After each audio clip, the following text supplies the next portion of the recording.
Commander Vex stood at the observation deck of Station Harmony, watching another batch of cadets practice their gentle persuasion techniques in the courtyard below. His four scaly arms were crossed in what might have been satisfaction if you squinted hard enough and ignored the permanent grimace etched into his reptilian features.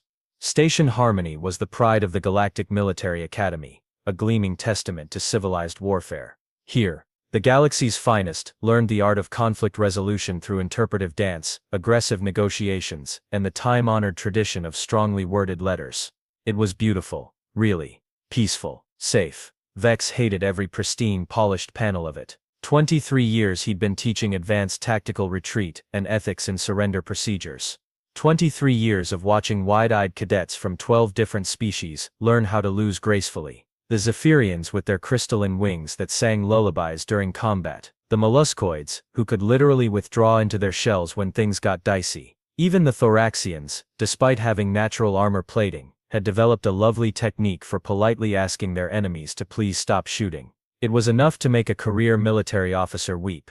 If Vex still had tear ducts, the military surgeons had removed those after his third nervous breakdown. His communication device chirped with the enthusiasm of a dying bird. Vex glanced at the message and felt his stomach drop somewhere around his secondary liver. New exchange student application approved. Species: human. Homeworld: Earth. Expected arrival: tomorrow. Note: please ensure adequate medical facilities are available. Humans. Vex had heard whispers about them at the last Intergalactic Defense Summit. Something about a species that had recently achieved faster-than-light travel and wanted to contribute to galactic peace. Their application had been refreshingly humble. No claims of superior technology or ancient warrior traditions. Just a simple request to learn from the galaxy's experienced peacekeepers. How charming. How naive. How perfectly suited for Station Harmony's gentle approach to military education. Vex pulled up Earth's file on his datapad. Mostly water, single moon,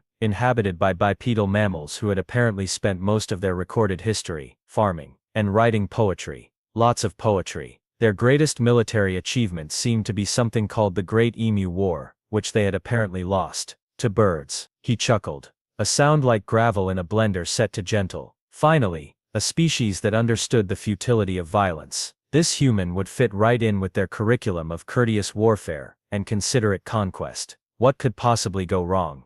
The answer to that question arrived the next morning in the form of Jake Morrison, who stepped off the transport shuttle with the casual confidence of someone who had absolutely no idea he was about to traumatize an entire educational institution. Commander Vex had expected someone smaller. The file had mentioned humans were relatively compact bipeds, but Jake stood nearly 2 meters tall with broad shoulders and the kind of easy smile that suggested he found the universe generally amusing. He wore the standard-issue Academy jumpsuit like it was designer clothing and carried a duffel bag that looked suspiciously heavy. Commander Vex, I presume. Jake extended his hand in what Vex's cultural database identified as a handshake. The grip was firm, very firm, uncomfortably firm. Vex tried not to wince as his scales creaked. Welcome to Station Harmony, Cadet Morrison. I trust your journey was peaceful. Oh, absolutely. Though I have to ask, why is the transport ship armed with what looks like confetti cannons? Vex blinked his 4 eyes in sequence. Those are our celebration delivery systems, for victory parties after successful negotiations. Jake stared at him for a long moment. Right. Of course they are. The orientation tour went downhill from there. As they walked through the Academy's pristine corridors, Jake peppered Vex with increasingly disturbing questions. So when do we learn about actual combat? We prefer the term aggressive disagreement resolution, Vex replied carefully. Okay, but like fighting, you know, tactics, strategy, defeating the enemy. We don't use the E word here, cadet. We call them temporary opponents or future friends. Jake stopped walking. Future friends. The cornerstone of galactic military philosophy is that today's enemy is tomorrow's tea party guest. By the time they reached the dormitories, Jake had asked about explosives training. They had flower arranging instead. Weapon maintenance, weapon discouragement was preferred, and something called psychological warfare that made Vex's translator implant spark and smoke. Jake's roommates were a study in contrasts. Squeaks was a nervous rodent-like chittering whose species had evolved anxiety as their primary defense mechanism. He spent most conversations apologizing for things he hadn't done yet. Boulder was a lithoid, a massive silicon-based lifeform whose people had perfected the art of standing very still and hoping problems would go away. Hi there. Jake dropped his bag with a thud that shook the room. I'm Jake. Looking forward to training with you guys. Squeaks immediately began apologizing for not greeting Jake first, while Boulder slowly turned his rocky head with the sound of grinding stone. Train-ing. Boulder's voice was like an avalanche learning to whisper. You know, getting ready for battle, learning to fight, becoming warriors. The silence that followed was broken only by Squeaks hyperventilating into a paper bag. We don't really do that here, Boulder finally rumbled. We mostly learn about feelings. Jake looked around the room, taking in the motivational posters about hugging your way to victory and the power of positive thinking in warfare. Huh, he said finally. This is going to be interesting. Jake's first class was Polite Warfare Etiquette, with Professor Blimble, a cheerful gastropod, whose eye stalks wobbled with enthusiasm as she explained the finer points of asking permission before engaging in combat. Now class, remember the 3 pillars of civilized conflict. Professor Blimble chirped, her voice like bubbles popping in champagne. First, always introduce yourself to your opponent. Second, inquire about their family's well-being. Third, suggest a mutually convenient time for your disagreement. Jake raised his hand. What if they're shooting at you? The classroom fell silent, except for the sound of Squeaks apologizing to his desk for existing. Well, Professor Blimble's eye stalks drooped slightly. You would politely ask them to pause while you complete the introduction protocol. And if they don't pause, then you write a strongly worded complaint to their commanding officer. Jake looked around the room at his fellow cadets, all nodding seriously as they took notes. Has anyone here actually been in combat? The question hung in the air like a toxic spore cloud. Several students began stress molting. Combat is such an ugly word, Professor Blimble said quickly. We prefer spirited negotiations with physical emphasis. The next class wasn't any better. Advanced surrender techniques was taught by Captain Wimmer, a gelatinoid, who had apparently achieved the rank of captain by mastering 17 different ways to give up before a fight started. Today we'll be practicing the classic white flag wave, Captain Wimmer announced, his translucent body jiggling with excitement. Remember, enthusiasm is key. You want your opponents to know you're really truly sorry for existing in their general vicinity. Jake watched in fascination as his classmates practiced apologetic flag waving with the dedication of Olympic athletes. Boulder's technique was particularly impressive, managing to convey deep remorse through the subtle positioning of his rocky appendages. Cadet Morrison, Captain Wimmer called out, would you care to demonstrate? Jake stood up slowly. You want me to practice surrendering? With feeling, yes. Before fighting? Well, obviously. Fighting is terribly rude. Jake looked at the white flag in his hands like it was a poisonous snake. Where I come from, we have a saying about surrender. Oh, how lovely. What is it? Death before dishonor. The collective gasp from the class sounded like a deflating bounce castle. Squeaks fainted into his fur, and Boulder actually cracked slightly. But it was gym class where things really went sideways. Professor Grum, a muscular Ursoid who looked like he could bench press a small planet, had apparently dedicated his life to the gentlest possible interpretation of physical education. Today we're doing trust exercises. Professor Grum announced in a voice that suggested he'd rather be teaching flower arranging. Partner up and practice falling backwards into your teammate's arms. Jake found himself paired with Needles, a porcupoid, whose natural defense mechanism made trust exercises particularly challenging. As Jake watched Needles gingerly attempt to catch a falling chittering without impaling anyone, he cleared his throat. Professor Grum, would it be okay if I demonstrated some human exercise techniques? Professor Grum's ears perked up hopefully. Any break from trust exercises was welcome. Of course, Cadet Morrison. Show us how humans build military fitness. Jake moved to the center of the mat with the fluid grace of someone who had spent years learning how to hurt people efficiently. This is called hand-to-hand combat training. He started with basic stance work, explaining how humans position their bodies for maximum leverage and power. The class watched in growing horror as Jake casually demonstrated joint locks, pressure points, and something he called grappling. The key to human combat techniques, Jake explained conversationally while demonstrating a move that could have separated Needle's shoulder from his torso, is efficiency. You want to neutralize your opponent as quickly as possible. Neutralize. Professor Grum squeaked. Make them unable to continue fighting. There are lots of ways to do it. You can render them unconscious, break key structural points, or target nerve clusters to cause temporary paralysis. The silence that followed was broken only by the sound of several students quietly sobbing. Of course, Jake continued cheerfully.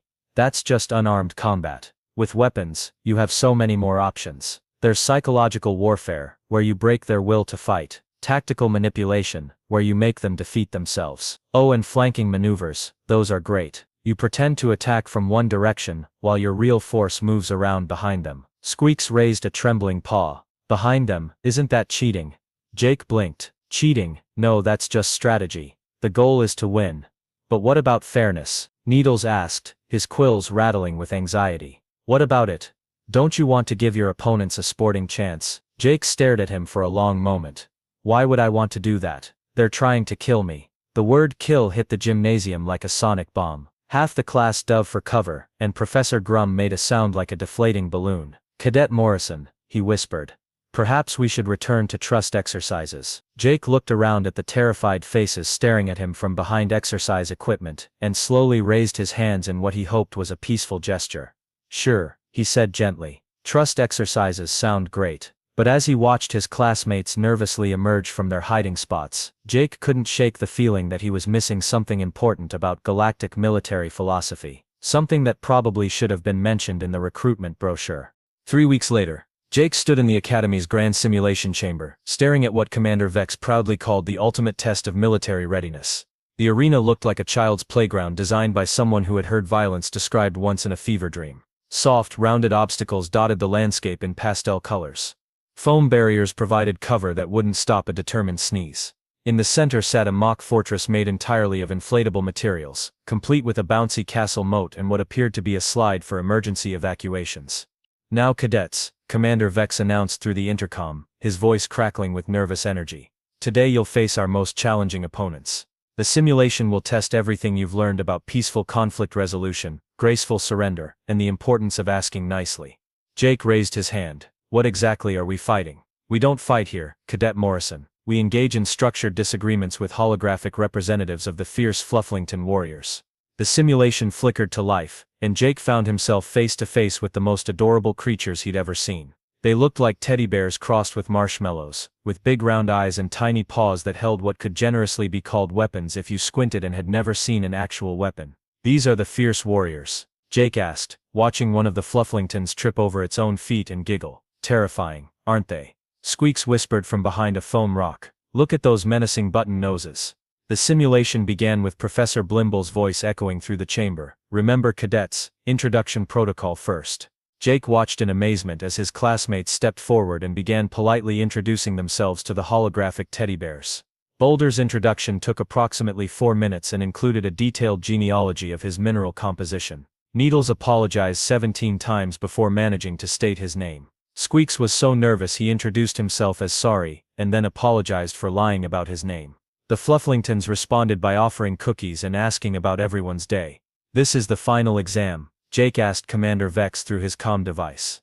The simulation will escalate, Vex assured him. Just wait until they activate aggressive negotiation mode. Aggressive negotiation mode turned out to involve the Flufflingtons politely requesting that the cadets consider maybe, possibly, if it wasn't too much trouble, perhaps leaving the area. The cadets responded by engaging in lengthy discussions about feelings and the importance of mutual respect. Jake stood in the middle of the chaos, watching his classmates participate in what appeared to be group therapy with weaponized stuffed animals.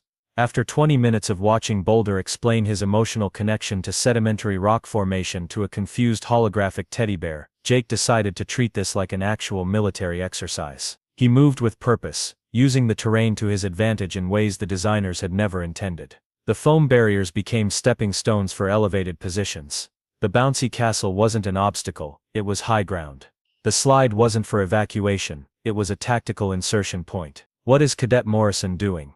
Professor Grum's voice crackled through the comm, tinged with panic. Jake had flanked the entire Flufflington position while his classmates were still exchanging pleasantries. He moved through the holographic enemies with surgical precision, neutralizing each one in seconds using tactics that would have made a Navy SEAL weep with pride. He's treating it like actual combat. Commander Vex's voice rose to a pitch that made the comm system feedback. But that's cheating, Squeaks protested. He didn't ask permission. Jake ignored the commentary and focused on the objective. Within 5 minutes, he had secured the mock fortress, established a perimeter, and was conducting what he called area denial operations against any remaining Flufflingtons who dared approach his position. The simulation tried to compensate. More Flufflingtons spawned, but Jake adapted his strategy in real time. He used their predictable movement patterns against them, created choke points with the available terrain, and established overlapping fields of fire using improvised weapons made from simulation props. "Turn it off," Commander Vex screamed.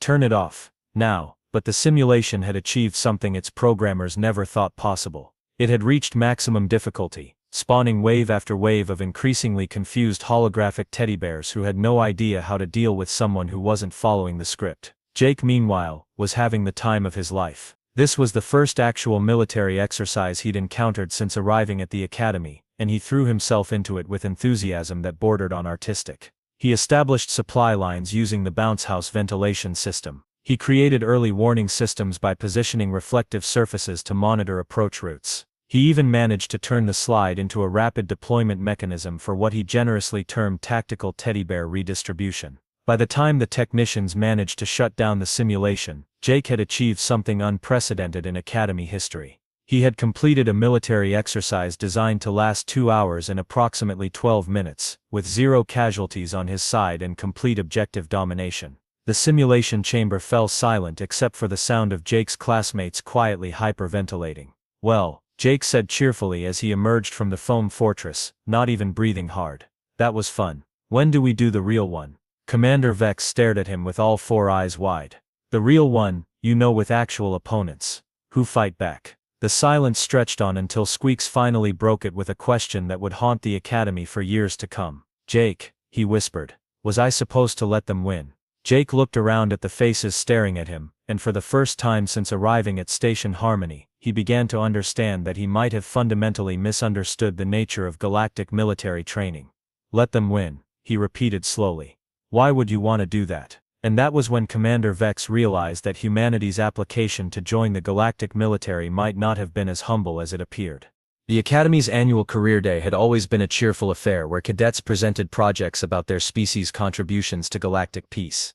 The Zephyrians typically demonstrated their soothing combat songs. The molluscoids showed off their advanced shell-hiding techniques. Last year the Thoraxians had given a particularly moving presentation on the beauty of defensive posturing. Jake had volunteered to present human military history, which Commander Vex had approved without thinking much about it. After all, how violent could a species be if they'd lost a war to flightless birds? The Academy's main auditorium was packed. Word had spread about the human cadet who had accidentally broken the final exam simulation, and everyone wanted to see what this mysterious species was all about. Even Admiral Fluffernutter, the Academy's highest-ranking official, had attended. Her tentacles quivered with curiosity as Jake took the stage. "Hi everyone," Jake began with his characteristic easy smile. "I'm excited to share some highlights from human military history. I thought I'd start with some of our more recent conflicts and work backwards." He activated the holographic display, and the first image appeared, a mushroom cloud rising majestically into the sky. The auditorium went very, very quiet. "This is from something we call World War II," Jake continued conversationally. "It ended when we developed nuclear weapons and used them to level a couple of cities. Really brought the conflict to a quick conclusion." Squeaks made a sound like a deflating balloon. Admiral Fluffernutter's tentacles began turning pale. "Now I know what you're thinking," Jake said, misreading the room entirely. "That seems pretty intense for what we considered a moderate disagreement. But you have to understand, World War II was actually our second global conflict in about 30 years. The first one was even messier, in some ways." The holographic display shifted to show trenches, barbed wire, and what looked like entire landscapes turned into moonscapes of craters and mud. World War I was interesting because we really got creative with killing methods. Poison gas, machine guns, artillery barrages that could be heard from hundreds of miles away. We lost about 16 million people in that one. But it taught us valuable lessons about industrial warfare that we applied to the next conflict. Boulder had developed a crack that ran from his base to his peak. Professor Grum was quietly sobbing into his massive paws. "Of course those were just our big recent wars," Jake continued cheerfully. "Humans have been perfecting warfare for thousands of years. We've got this thing called the 100 Years' War, which was exactly what it sounds like. Then there was the Crusades, the Mongol invasions, the Napoleonic Wars, the American Civil War." He clicked through images with the casual air of someone discussing vacation photos. Battle scenes, siege engines, cavalry charges, and weapons that looked like they were designed by particularly creative demons flashed across the display. "The thing about humans," Jake explained as he showed a diagram of a medieval castle siege, is that we're really good at adapting our violence to available technology. Start us off with rocks and sticks, we'll figure out how to make them pointier. Give us gunpowder, we'll build cannons. Discover electricity, we'll find ways to make it hurt people. Admiral Fluffernutter tried to speak and managed only a strangled whistle. Oh, and we're fantastic at psychological warfare, Jake added, seemingly oblivious to the growing horror in his audience. Take this guy, Genghis Khan. He conquered most of Asia by convincing people that surrender was better than facing his army. He'd completely destroy one city, make sure everyone heard about it, and then the next city would give up without a fight. Brilliant strategy, really.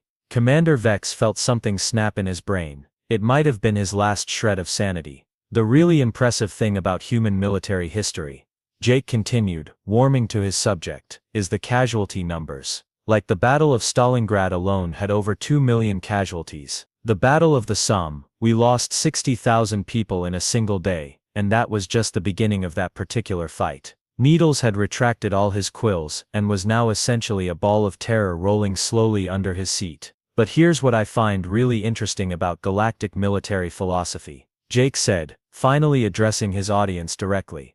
You guys seem to have skipped the whole actually fighting part of warfare. It's like you went straight to the peace treaties without having the wars first. He paused, looking around at the sea of horrified faces staring back at him. I mean, how do you know if your diplomatic solutions work if you've never tested them against someone who's actually trying to kill you? The question hung in the air like a toxic cloud. Several species began stress molting simultaneously. Take our final exam simulation. Jake continued innocently. Those Flufflington warriors were programmed to be polite. But what happens when you meet someone who doesn't want cookies and isn't interested in discussing feelings? What if they want your territory, or your resources, or they just don't like the way you look? Admiral Fluffernutter made a sound like escaping gas. What if they're like humans? Jake asked with genuine curiosity. What's your plan when you encounter a species that views conflict as a problem to be solved through superior firepower and tactical brilliance? Commander Vex stood up slowly, his forearms shaking. Cadet Morrison, he said in a voice that sounded like it was coming from very far away. When you applied to join the Galactic Military, you described humanity as a peaceful species interested in learning from our example. Jake blinked.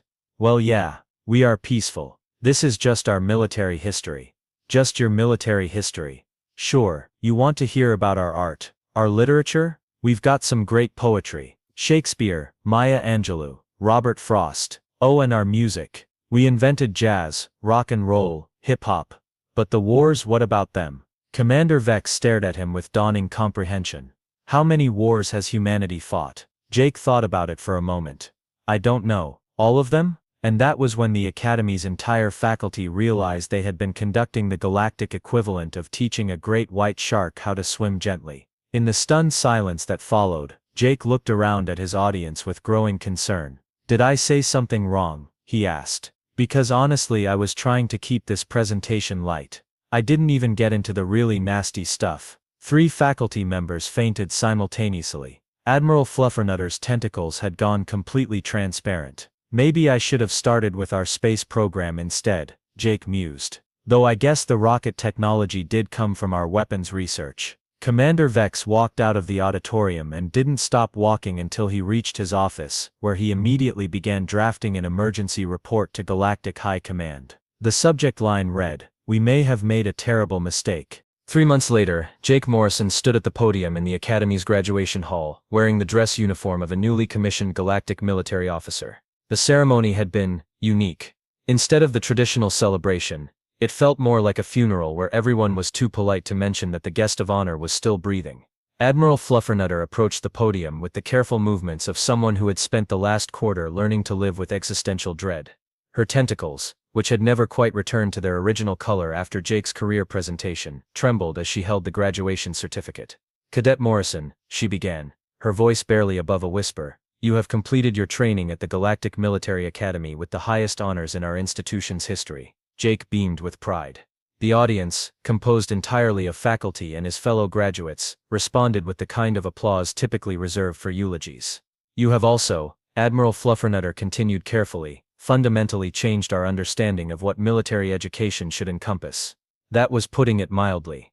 The Academy had spent the last 3 months in crisis mode, completely restructuring their curriculum after Jake's revelations had caused what historians would later call the Great Galactic Military Awakening. New courses had been hastily developed: Introduction to Actual Combat, What to Do When Diplomacy Fails Spectacularly, and Advanced Enemy Recognition for Species That Don't Want to Be Friends. Commander Vex had suffered what the medical staff diplomatically termed a career-related nervous episode, and was currently recuperating at a meditation retreat on the peaceful world of Serenity Prime. His replacement, Commander Vex, was a battle-scarred veteran, who had been pulled out of retirement specifically to deal with what the Academy now called the human situation. Furthermore, Admiral Fluffernutter announced, in recognition of your unique contributions to galactic military science, we are creating a new position specifically for you. Jake's smile widened. Really? What kind of position? Senior Tactical Consultant for Hostile Species Integration. The title sounded impressive, but Jake noticed that everyone in the audience flinched when Admiral Fluffernutter said hostile species. Your first assignment, she continued, consulting a datapad with hands that shook only slightly, will be to develop training protocols for scenarios involving aggressive neighbors. What she didn't mention was the emergency session of the Galactic Council that had convened 2 weeks after Jake's presentation. The recording of his career day had been classified as existential threat level documentation, and shared only with the highest levels of galactic leadership. The Council had reached several disturbing conclusions. First, if humans considered their recent history to be peaceful, then their definition of peace was fundamentally incompatible with galactic norms. Second, humanity's application to join the galactic military might have been less humble request for guidance and more courtesy notification of arrival. Third, and most terrifyingly, Jake appeared to be genuinely representative of his species' casual relationship with organized violence. The galaxy needed time to prepare. More importantly, they needed Jake on their side. I'm honored, Jake said, accepting his certificate with a handshake that made Admiral Fluffernutter's entire nervous system light up with warning signals. I'm looking forward to working with everyone. Behind him, his classmates were receiving their own assignments. Squeaks had been assigned to anxiety management and combat situations, which seemed appropriate. Boulder was heading to defensive architecture and fortification, where his natural tendency to stand very still would finally be an asset. Needles had requested a transfer to diplomatic corps non-combat roles, preferably on a space station as far from humans as possible. After the ceremony, Jake found himself surrounded by faculty members who seemed to be working up the courage to ask him questions they weren't sure they wanted answers to. Professor Grum was the first to speak. Jake, when you mentioned that your presentation was keeping things light. Oh yeah, Jake nodded enthusiastically. I figured nobody wanted to hear about the really intense stuff, like chemical warfare, or the siege of Leningrad, or what happened during the Rwandan genocide. That would just be depressing. Professor Grum made a sound like a punctured tire, and walked away quickly. Professor Blimble approached next, her eye stalks drooping with curiosity and terror. The weapons you described in your presentation, are those considered standard for human military forces? Those old things? Oh no, we've come a long way since World War II. Modern military technology is way more sophisticated. Smart bombs, drone warfare, cyber attacks, biological weapons, antimatter research. Jake paused, noticing Professor Blimble's eye stalks had gone completely rigid. Are you okay? You look a little pale. Professor Blimble excused herself and was later found in the faculty lounge, staring at a wall and muttering something about the good old days when the most dangerous thing in the galaxy was a thoraxian with hurt feelings. The most awkward conversation came from Admiral Fluffernutter herself, who had apparently drawn the short straw for asking the question everyone needed answered. Jake, she began carefully, when Earth submitted your application to join the galactic military, the documentation suggested that humans were a peaceful species seeking to learn from our example. Was that accurate? Jake considered this seriously. Well yeah, I mean, we haven't had a really big war in like 80 years. That's practically a record for us, and we definitely want to learn from you guys. What specifically do you want to learn? How you've managed to avoid having any real conflicts for so long. It's fascinating from an anthropological perspective. Like, what do you do when resources get scarce? How do you handle territorial disputes? What's your solution when diplomacy breaks down and someone starts shooting? Admiral Fluffernutter's tentacles began their familiar pale transition. We've never really encountered those situations. Never? Jake looked genuinely puzzled. But what about when you first met each other? Surely there were some conflicts during first contact situations. We exchanged poetry. Jake stared at her for a long moment. All of you? Every species in the galaxy met every other species and decided to exchange poetry instead of fighting. It seemed more civilized. Huh? Jake nodded slowly. That's actually amazing. You've basically created a galactic civilization that skipped the warfare phase of development entirely. It's like you went straight from primitive societies to post-conflict diplomacy without the messy middle part. Is that unusual? Jake's laugh was genuinely delighted. Unusual, Admiral, you've created something that human philosophers could only dream about. A truly peaceful galactic community. It's incredible. For a moment, Admiral Fluffernutter felt a flicker of hope. Maybe this wouldn't be so bad. Maybe humans could learn to appreciate their peaceful ways. Then Jake continued. Of course, it also means you're completely unprepared for when you encounter a species that didn't skip the warfare phase. Like us. The hope died a quick death. But don't worry, Jake added cheerfully. That's what I'm here for. I'll help you figure out what to do when you meet species that solve problems the way humans do. As Jake walked away to collect his belongings, Admiral Fluffernutter stood alone in the graduation hall, contemplating the cosmic joke that had brought humanity into their peaceful galaxy. 2 hours later, she was drafting another message to Galactic High Command. The subject line read, "Urgent, recommend immediate military expansion and please send meditation supplies." Meanwhile, Jake was in his quarters, packing his few belongings and humming cheerfully. He was genuinely excited about his new position. Finally he'd found a place where his knowledge could be useful. He was also looking forward to meeting the next batch of human exchange students. According to his last communication from Earth, they were sending someone from the Marine Corps next semester. Jake smiled as he imagined how much his new colleagues were going to learn from Sergeant Patricia Warhammer Johnson, who had earned her nickname during the pacification of the Kepler Colony Rebellion. This was going to be fun. Outside his window, 3 Zephyrian cruisers quietly changed course away from Earth's solar system. The pilots didn't discuss it, but they all agreed that their scheduled cultural exchange visit could probably wait a few decades, or centuries. The galaxy, it seemed, was about to get a lot more interesting.